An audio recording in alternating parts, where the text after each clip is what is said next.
All right, we are showing you a live picture of Birmingham's 16th Street Baptist Church, where 56 years ago today, 4 little girls were killed in a bombing set off by members of the KKK. That act of white supremacist terrorism marked a turning point in the civil rights movement. A few minutes from now, at a memorial service at the church, former Vice President Joe Biden will deliver a major speech on race. It comes days after his answer during the 3rd presidential primary debate about how the U.S. can deal with the legacy of slavery devolved into an awkward critique of black parenting, prompting anger and even calls for him to drop out of the race. But before we get to the speech, Joe Biden is also drawing scrutiny for how he appears to be fending off his Democratic opponents through his supporters. Rendell, the former governor of Pennsylvania, you know what he wrote in the Washington Post today? He said, you're a hypocrite because you took big money donations from people like him, although I think he gave you $4,000, he said, and now you're saying no. Is that just, what's that change of heart about? When I made the decision to run for president, right, I knew what I'd be fighting for, but I also knew how I wanted to fight. And I didn't want to sell access to my time. I wanted to spend it by building a grassroots campaign. Senator Elizabeth Warren is one of the latest opponents to be subjected to attacks by fans of Joe Biden. This time it happened on the eve of this week's presidential debate. Former Democratic Governor Ed Rendell wrote an op-ed in the Washington Post calling Warren a hypocrite for refusing to accept high-dollar donations as a presidential candidate after she had done so when she ran for the Senate, and transferring millions of dollars from her Senate re-election campaign to her presidential campaign. Now, we've seen this hardball tactic before from Team Biden. After the first debate, when Senator Kamala Harris called him out on his prior stance on busing and working with segregationists when he was in Congress, one of his supporters told Politico that Harris, quote, played lowball. Another major unnamed supporter said, quote, it's going to bite her in the ass. Very early on, there was buzz. Biden-Kamala is the dream ticket, the best of both worlds. After this week, that ain't happening. We saw similar attacks again after this week's debate when Julian Castro was accused of taking a dig at Biden's age while challenging him on his health care plan.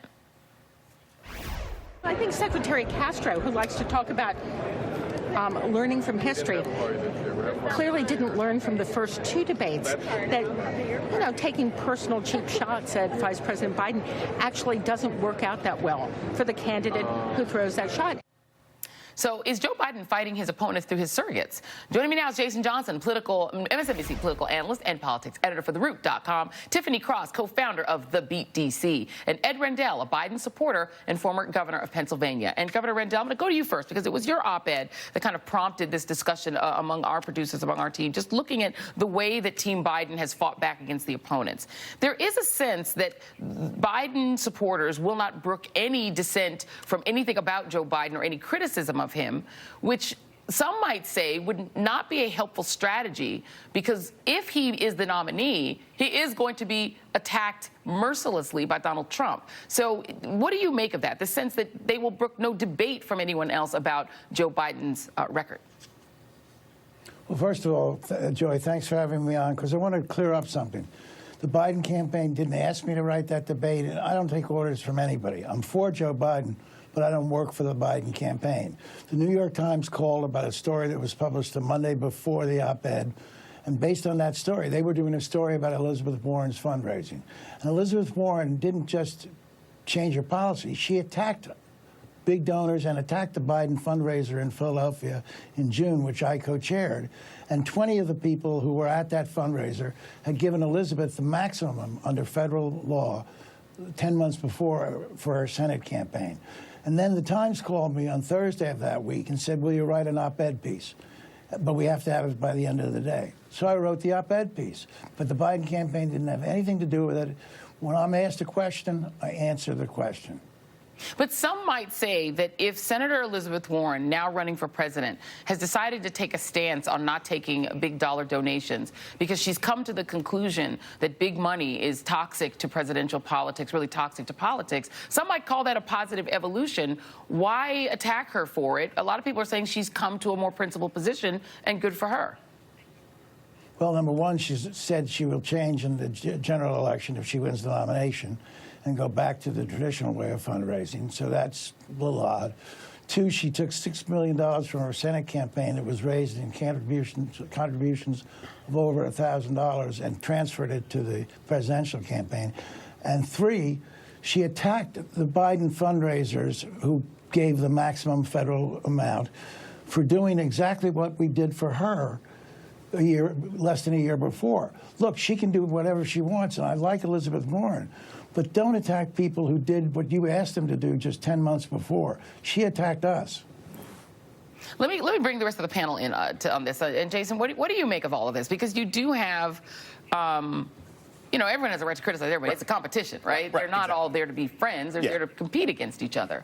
But it does seem that there is a certain bristliness on the Biden side. And he's not the only campaign. Let me just be clear. Exactly. He's not the only, as you and I both know, he's not the only campaign that does not brook any dissent. Yes, happens a lot. But on the particular Warren situation, what seemed odd about it, I think, to a lot of folks and to us when we were putting the segment together, is that a lot of people are glad that she's changed her mind about big dollar donations and think she's come to a more popular position among base Democrats. There is nothing wrong with changing your mind under new circumstances and new situations, right? Like when Beto ran for the Senate last year, he said, I'm not going to take your guns. Hey, a mass shooting, he changed his mind. When Elizabeth Warren was running in the Senate, she had one idea. When she's running in the primary, she's like, this is how I'd like the world to be. And if she changes again, if she becomes a nominee, that's fine, because why are you going to go into a gun with a knife fight, right? Or whatever. She's going against Donald Trump. She needs to raise as much money as possible. The issue really boils down to the fact that Joe Biden isn't nearly as good at attacking his opponents as his surrogates are, because when he gets on stage with them, he often stumbles and bumbles around. So this makes sense in a campaign context, but it reflects the fact that he is not always his own best messenger. Well, and on the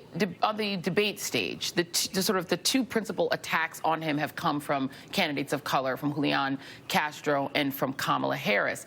And then the sort of pushback against them was in the case of Senator Harris to imply that, well, we're going to now come after her criminal justice background. And in the case of Julian Castro, though he says he was not going after his age, calling him ageist. So, I mean, listen, it's a competition. People are going to get tough. But what do you make of just the way that this is all playing out in terms of, is this helping Biden? Yeah, so I think the biggest surprise in the first debate is that he didn't see that attack coming. I think everybody saw that coming. And so you look at him and you wonder, the people around him, did you all not anticipate that she was going to bring up busing? I do think, though, I will say with the Castro attack, if you want to call it that, I don't think America wants to see Joe Biden get beat up, because there's a misunderstanding when we're saying that, look, why are we assuming he's the front runner? And everyone's like, how dare you attack Joe Biden? It's not an attack on Joe Biden. He is beloved by the people. He's affectionately known as, Uncle Joe. Nobody wants to see him get beat up. But if I may echo some of the panelists this weekend, when you go up against Donald Trump, he is going to pull out every low blow he can find. And if, one, you're not prepared for that attack, or two, you're not prepared to defend yourself against that attack, it's not really a good image, particularly by people who are saying that he is the most electable based solely on the fact that he is a white man. And it's out of fear that white people will not vote for a woman or a person of color. I don't think that's a strong enough message to go into. And Governor Rendell, I think that's an important point to put to you, because you are a supporter, as you said, you're not a part of the campaign, but you are a supporter of the former vice president. He is extremely popular. I mean, his support right now is based largely on the fact that African American voters overwhelmingly prefer him to anyone else and trust that he is more electable. But a general election would be far, far tougher than anything that the former vice president has faced on the debate stage with these fellow Democrats. And the fact that former Vice President Biden doesn't seem to sometimes be prepared for the environment in which he's being attacked.